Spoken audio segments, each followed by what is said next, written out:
ఏమండోయ్! క్రిష్ గాడు హ్యాపీగా, స్మూత్‌గా అమెరికా అయితే వెళ్ళిపోయిందండి. మరికొద్ది క్షణాల్లో అరిజోనా ఫీనిక్స్ ఎయిర్‌పోర్ట్‌లో అయితే దిగుతుంది. కిందంతా చూసారా ఎడారి. యమా వేడిగా ఉందంట. మమ్మీ సెగ కొడుతోంది అని చెప్తుందండి. టెంపరేచర్ ఎలా ఉంది అంటే ఇంక సెగ అంటే మీరు అర్థం చేసుకోవచ్చు. కంప్లీట్ రూమ్‌లోనే ఉంటేనేమో బెంగొచ్చేస్తోందంట.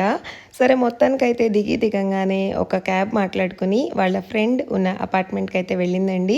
నెక్స్ట్ డే దీనికి కాలేజ్‌లో రూమ్ అయితే ఇచ్చారంట డోమ్. సో ఇది ఎయిర్‌పోర్ట్‌లో దృశ్యం అండి. జపాన్ నుంచి బుడ్డి బుడ్డి పిల్లలు సమ్మర్ స్కూల్ కోసము ఈ అరిజోనాకి వచ్చారంట. అక్కడ చిన్న బేర్ వేషం వేసుకొని చక్కగా వెల్కమ్ చెప్పారు ఒక ఆయన ఎవరో. అంతేకాదండి అసలు ఫినిక్స్ ఎయిర్‌పోర్ట్ చూసారా అద్భుతంగా ఉంది. సింగపూర్ ఎయిర్‌పోర్ట్‌ని తలపించింది. అండ్ దెన్ ఇది వెళ్ళిన అపార్ట్మెంట్లో కింద స్విమ్మింగ్ పూల్ లాబీ అండి. ఏం తోయట్లేదు మమ్మీ నిద్ర పట్టట్లేదు అంది. సరే కిందకి వెళ్ళి పూల్ దగ్గర కొద్దిసేపు స్పెండ్ చేయమ్మా అన్నాను. సో తోడుగా ఇద్దరు ఫ్రెండ్స్ని తీసుకుని వెళ్ళి కాఫీ కలుపుకుని పూల్ దగ్గర ఎలా ఉందో అదంతా కూడా నాకు పంపించిందండి. సో నాతో పాటు మీరు కూడా చూస్తారని షార్ట్స్ ఫామ్లో అప్లోడ్ చేస్తున్నాను.